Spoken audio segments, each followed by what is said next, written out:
Jangan naruh fotonya Khalifah, Wali Songo. Kita percaya kepada kekuatan kita sendiri, saudara sekalian. NU, nasi uduk. Nasi uduk. Kau tidak boleh mengabdi kepada segelintir orang, apalagi kau membela antek-antek asik. Jangan beli kaos, jangan beli lukisan Wali Songo, jangan dibeli yang seperti itu. Kalau misalnya jaringan beli fotonya Habib Umar bin Hafid, Kita tidak akan pernah berlutut, kita tidak akan pernah mengemis. Besok mau beli kopiahnya NU besok, Beb. Nah itu, Beb, itu. Kalau sudah beli kopi NU antum, langsung antum ke Jawa Timur, Jawa Tengah, Madura, Situbondo, Bondowoso sama antum semua. Kita akan berdiri di atas kaki kita sendiri. Habib Smith saat ini akan berangkat ke Malang saat ini juga. Tapi belum tentu mereka mikirin kita kok. Kalau pasti kompak, pasti semuanya. Jangan cuma Minta, kasihan orang. Sunan Bonang harus ketika ada yang mendukung untuk segera dieksekusi, ya, dengan harus pakai. Saya juga ikut bangkit dengan cara masing-masing, tapi nanti titik temunya sama. Kemarin kan Gus Muafik kan ya sudah survei kan. Saya pertama kali yang survei ke sana malah langsung. Jadi mau ngeles seperti apa tetap tidak akan pernah bisa. Tidak akan pernah bisa karena pada generasi ketiga Habaib Alawi yang ada di Indonesia ini lali akan leluhurnya. Leluhurnya datang dulu dari Hadramaut ke sini mulai abad 18 itu pertama, ya gelombang pertama. Aslinya 19 itu secara besar-besarannya sampai abad 20 awal sebelum kita merdeka. Sudah kami sampaikan di postingan yang sore tadi, ya. Pak Alawi datang ke Indonesia, ke Nusantara ini untuk mencari harta dan kehidupan yang lebih layak daripada di sana. Lebih dari separuhnya itu, ya, ada di sini, tidak membawa wanitanya. Tapi setelah lama sukses, lah lolosnya umat Islam Indonesia ini lugu-lugu, lucu-lucu, mudah dibodohi dengan berjubah, ngaku tuduh Nabi, sudah tidak merdeka lagi, ya, sudah takluk tunduk tanpa mampu bisa membuat perisai atau benteng diri, ya. Jadi sudah merdeka lagi. Jadi Muhyiddin itu tidak merdeka dalam berpikir dan bertindaknya.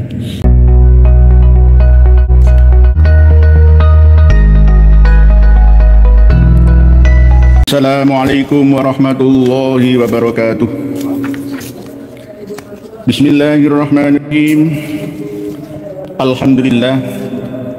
Alhamdulillahi rabbil alamin.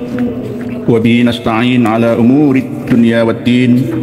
Wassalatu wassalamu ala asyrafil anbiya'i wa imamil mursalin Sayyidina Maulana Muhammadin wa ala alihi wa sahbihi ajma'in. Qala Allah Ta'ala fi kitabihil karim. A'udzu billahi minasy syaithanir rajim. Bismillahirrahmanirrahim. Qul hal yastawi alladhina ya'lamuna wal ladhina la ya'lamun ama yatadhakkaru ulul albab. Wa qala Rasulullah sallallahu alaihi wasallam man yuridillahu bihi khairan yufaqihuhu fid din. Amma ba'd. Yang kami hormati, yang kami ta'zimi, para pemirsa dan pendengar semua dimanapun berada, semoga senantiasa bertambah kualitas dan kuantitas kebahagiaannya. Semoga di usia yang ke-80 tahun kita merdeka ini ditambah lagi nikmatnya, berkahnya, rahmatnya oleh Allah Ta'ala kepada kita semua, seluruh rakyat Indonesia, sehingga mampu dalam sisa yang ke-20 tahun menuju tahun 2045 yang akan datang, kita mempersiapkan diri dengan sumber daya kemampuan kita, sumber daya manusia diiringi dengan dukungan dari sumber daya alam yang ada di sekitar kita. Kita tidak sesuai dengan apa yang pernah disampaikan oleh sebagian dari saudara kita, 2030 kita akan sirna menjadi sebuah bangsa, lebur, hancur, menjadi sebuah bangsa yang berdaulat, adil dan makmur. Karena kita merdeka ini atas berkat rahmat Allah Ta'ala, maka kita selayaknya sebagai bangsa yang berketuhanan yang Maha Esa. Tetap memohon kepada Allah Ta'ala agar senantiasa kita dibimbing, terus diberi kekuatan lahir dan batin untuk memakmurkan rakyat kita, mensejahterakan dan menghantarkan pada peradaban manusia yang tertinggi di muka dunia, di muka bumi kita. Kita malam hari ini akan berbicara tentang makna dari 80 tahun kita merdeka, namun masih belum sepenuhnya keadilan sosial merata bagi seluruh rakyat Indonesia. Arti kemerdekaan yang sesungguhnya yaitu bagaimana ya ini kemerdekaan atau istiqlal, lepas dari penjajahan belenggu. Terkadang penjajahan itu, imperialisme atau kolonialisme itu tidak hanya berasal dari eksternal kita saja, terkadang juga dari internal kita sendiri. Lepas dari penjajahan Belanda, Jepang, kita malah diterima oleh penjajah yang bagai serigala berburu domba. Jadi sistemnya itu siapa yang paling mampu memiliki kekuatan finansial, kekuatan intelektual, kekuatan spiritual, dia akan menjajah orang yang di bawah levelnya. Sama seperti misalkan kiai menjajah santri, kiai menjajah jamaahnya. Itu bisa juga pejabat menjajah rakyatnya. Parlemen, anggota parlemen menjajah pemilihnya. Bupati menjajah pendukungnya, sama-sama. Jadi penjajahan itu bermacam-macam sebenarnya. Oleh sebab itu penjajahan di atas dunia harus dihapuskan itu. Alasannya tidak sesuai dengan peri kemanusiaan dan peri keadilan. Tidak harus sama, adil itu tidak harus sama. Sama seperti ketika kita memiliki 3 orang anak yang berbeda usianya, sekolah atau kelasnya, maka ketika kita mengasih uang saku pun ya tidak boleh sama. Tidak boleh sama. Kalau sama itu berarti tidak bijaksana. Adil itu ya bijaksana meletakkan sesuatu pada tempatnya. Kemerdekaan yang sesungguhnya itu ya itu, bukan sebebas-bebasnya semau-maunya, ya tidak. Kekuatan bukan hanya jaga kita saja, yuk panjenengan semua. Di platform media sosial kita ada Facebook ya, ada TikTok, ada Instagram, ada apa lagi? Ya selain YouTube juga. Ayo, ketika ada video yang membackup Ba'alawi atau Mukibinnya atau yang mau merusak sejarah bangsa kita, yo kita serang bersama. Kita serang bersama. Mereka punya ahli IT, kenapa kita tidak gitu. Kita secara manual ya punya kan senjata di tangan kita.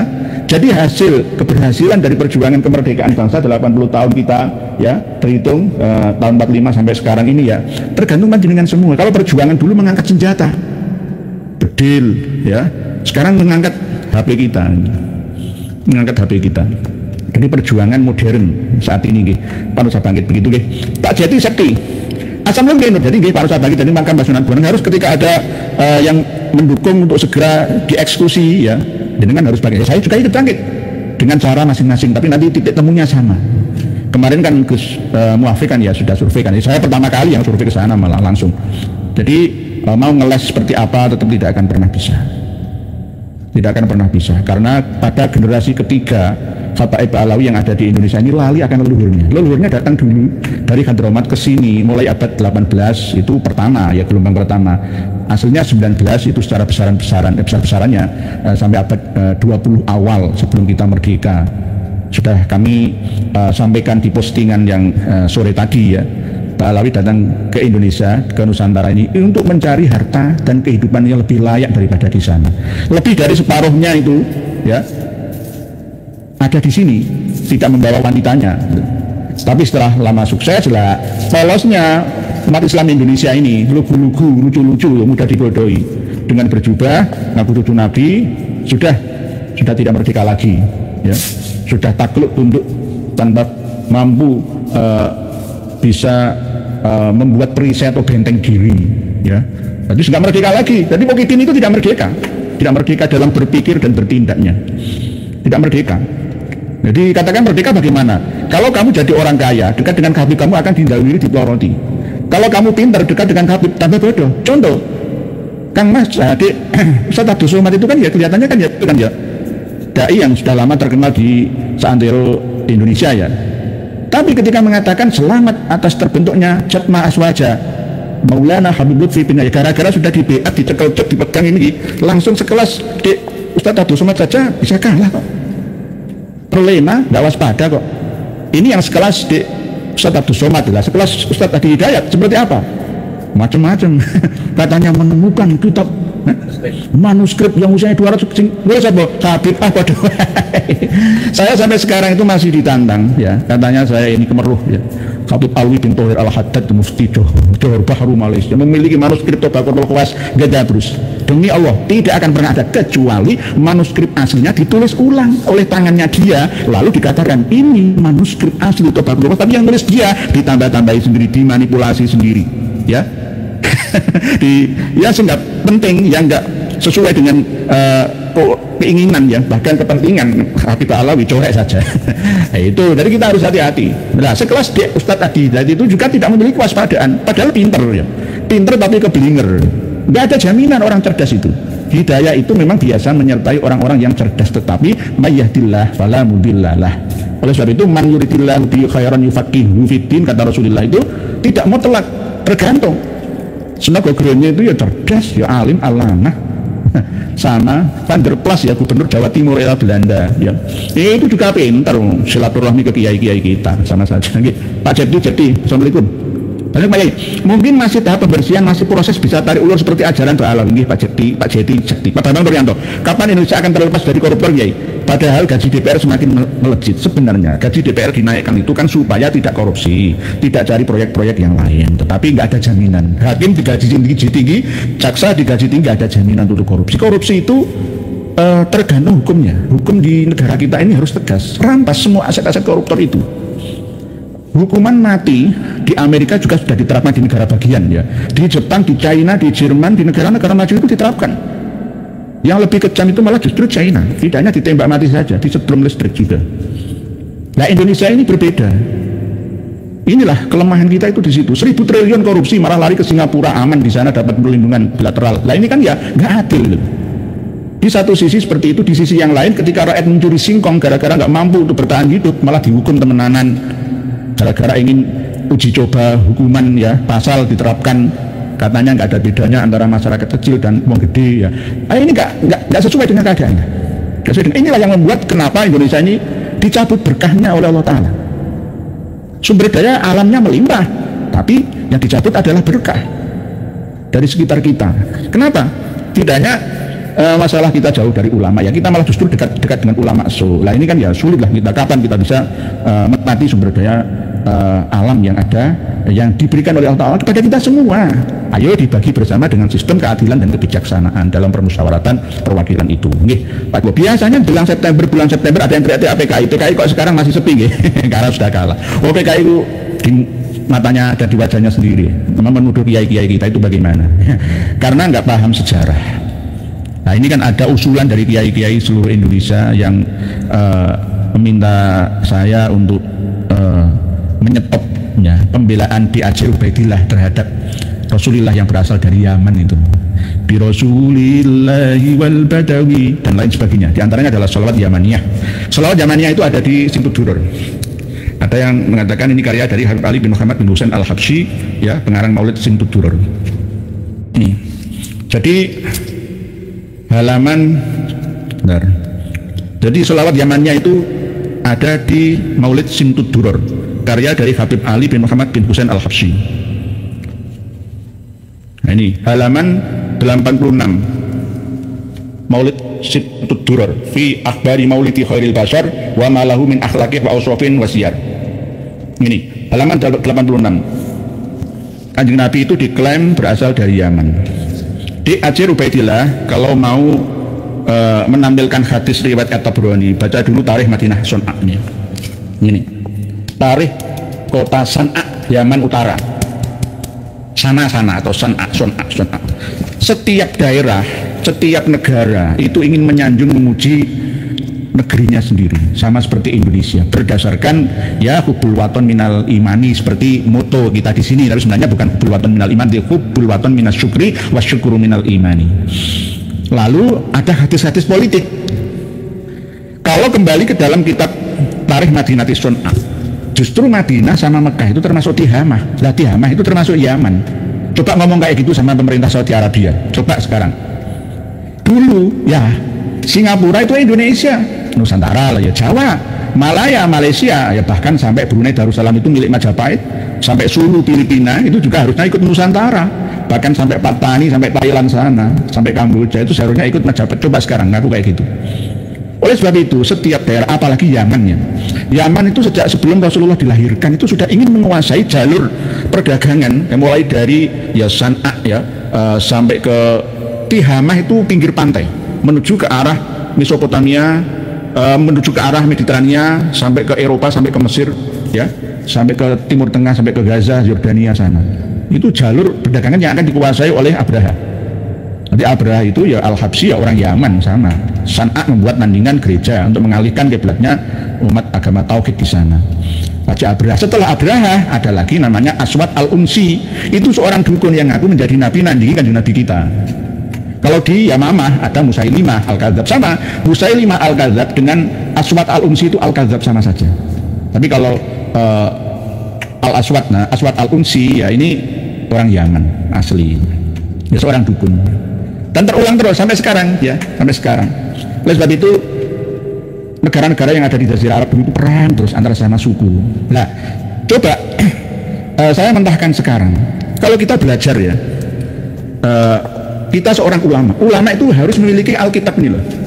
Bible ini harus punya, ulama itu harus punya. Walaupun tidak dijalankan ajarannya, tetapi ada sejarah yang perlu dipertimbangkan, disesuaikan dengan sejarah-sejarah kita. Selama ini yang dijadikan dasar bahwa Nabi Muhammad itu orang Yaman itu kan gara-gara istrinya Nabi Ismail dari wanita Bani Jurhum itu, Jurhum bin Qahton ya. Lalu mengatakan bahwa karena keturunan Ismail itu musta'ribah, kalau Arab asli itu ya Al-Qahtani gitu. Dan akhirnya berdasarkan itu istrinya Ismail bin Ibrahim itu memiliki anak 12 yang akhirnya menjadi raja pemimpin. Salah itu, salah. Istrinya Nabi Ismail yang berasal dari Bani Jurhum itu dicerai gara-gara kurang terima wani karo suaminya. Nabi Ismail diwaneni lah ya, bahasanya itu gantilah ya palang pintu atau berdasar pintu itu kan bahasa kiasan. Oleh Nabi Ibrahim perintah ke Ismail, gak taat lah, kurang terima, gak sabaran. Akhirnya dicarikanlah ganti istri Nabi Ismail dari wanita Mesir. Jadi istrinya Nabi Ismail itu bukan dari suku Jurhum, itu yang pertama dicerai, gak punya anak. Tapi sejarah berkata lain. Orang-orang Yaman itu buat sejarah sendiri, bahkan ada kitabnya juga. Kalau nggak percaya coba ya, coba di kitab Kejadian itu Bible, ini kan nggak masalah akidah, ini masalah sejarah ya. Coba dibuka kitab Kejadian. Nah ini Kejadian 21 ya, ini halaman 28 kalau halamannya gitu. Abraham mengusir Hagar dan Ismail. Di ayat 21-nya, maka tinggallah ia di padang gurun Paran. Padang gurun Paran itu Hijaz sekarang.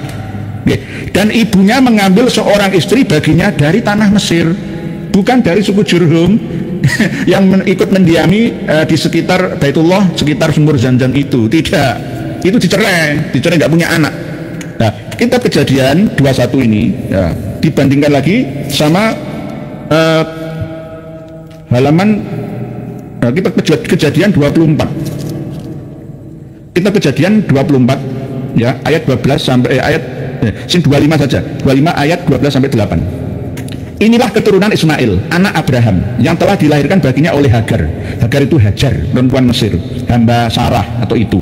Inilah anak-anak Ismail, disebutkan menurut urutan lahirnya, yaitu Nebayot, anak sulung Ismail, Nebayot namanya. Selanjutnya Kedar lah. Kedar inilah yang menurunkan Kusai sampai ke Quraisy. Kanjeng Nabi itu suku Quraisy. Suku Quraisy itu berasal dari Nabi Ismail ya, yang memiliki anak bernama Qaidar atau Kedar atau Aqdar, menurunkan sampai Abdul Muthalib, sampai Abdullah, sampai Rasulullah. Jadi tidak ada hubungannya dengan Yaman.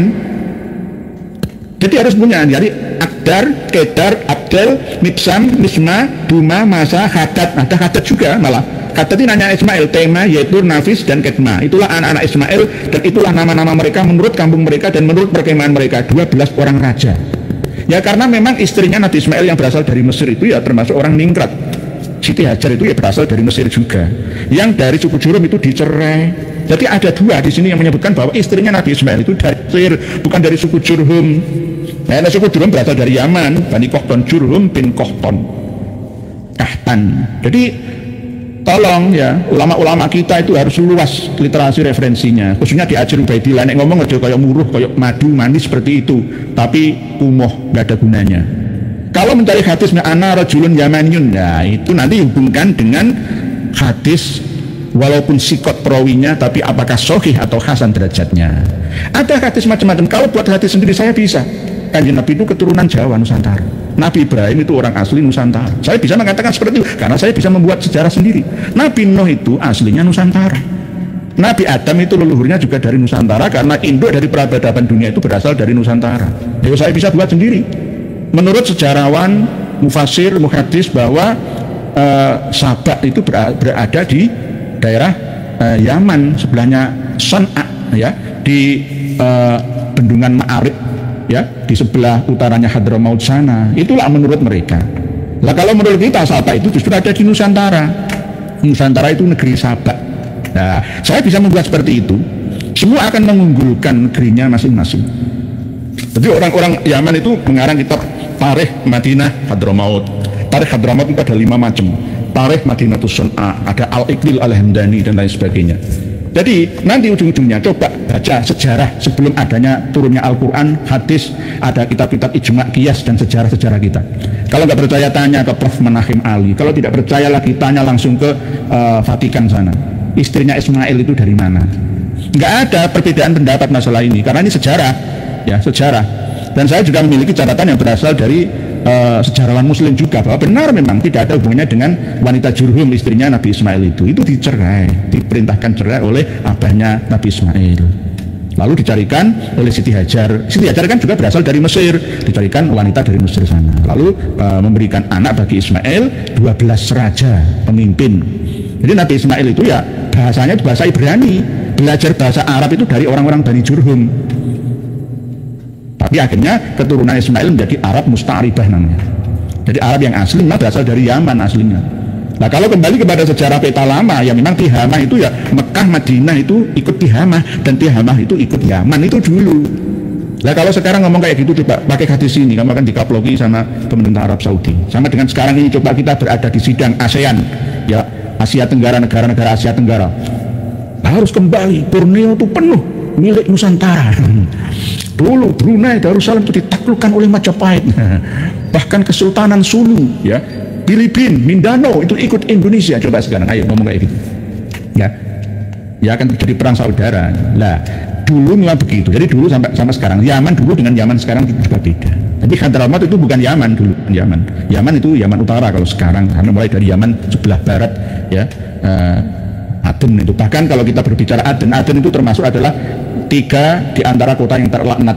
Dan kota yang paling barokat jannat itu malah justru ya Son'a itu di antaranya. Ada di sini, di Tarikh Madinatus Son'a. Semua akan memuji daerahnya masing-masing. Oleh sebab itu kalau di Indonesia ada orang nyanyi ya tarim itu langsung turunkan saja, larang. Kamu lebih cinta Indonesia atau lebih cinta tarim? Itu aja. Lagu ya Son'a, perang saudara Yaman itu. Perang saudara. Okay. Jadi inilah pentingnya kita untuk menambah literasi.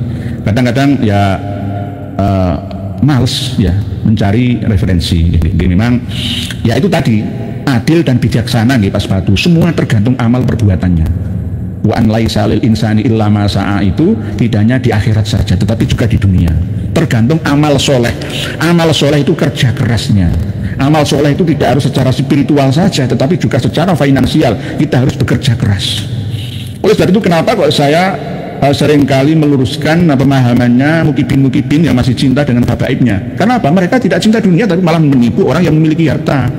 Males bekerja, angan-angannya itu dunia itu terakhir. Ini zaman akhir. Akhirnya orang tidak semangat bekerja, tapi dia butuh biaya, akhirnya menipu lainnya, dawiri lainnya atas dasar agama. Kalau sukarela nggak apa-apa, profesional kerja nggak masalah gitu loh. Insya Allah sudah cukup buat punya uang 5 miliar itu. Tapi bagi orang yang serakah, ya sama seperti dulu tujuan dari Habaib Alawi dari Hadramaut Utara itu ya karena keserakahan yang akhirnya tidak berkah. Jadi kesenjangan sosial itu secara hukum alam, ya kausalitas itu tetap ada. Cuma jangan berlebihan. Harus yang kaya menolong yang miskin, yang pandai menolong yang belum mengerti. Jadi sama-sama gitu. Sing and moon. Sudah Pak Baldatun Thayyibatun walaupun gofur, tapi dalam lingkup ya internal, belum sampai secara global di Indonesia. Okay. Enak zaman sekarang hidup. Zaman kerajaan dulu itu nggak bisa Pak Desingen. Sampai kaya langsung dirampok, dibateni sama orang. Begitu dikepung sama penjahat langsung dibantai keluarga. Dulu tuh begitu. Tapi sekarang kan nggak enak. Di villa aman, di hotel aman. Sepenting halal cara mendapatkannya. Tuh, Pak. Kiai Haji Nur Ihya membongkar kebohongan klan Ba'alawi dan menjelaskan panjang lebar dalam video ini, terutama yang baru beredar di Tuban ya, bahwa Habib Ba'agil ini mengklaim bahwasanya di situ banyak kakek-kakeknya yang dikubur di situ dan dibongkar semua oleh Kiai Haji Nur Ihya, dan bahkan Habib Ba'agil ini melakukan sayembara 1 miliar yang bisa membuktikan di situ. Kiai Nur Ihya membongkar semua. Oke, terima kasih, sampai jumpa di video selanjutnya.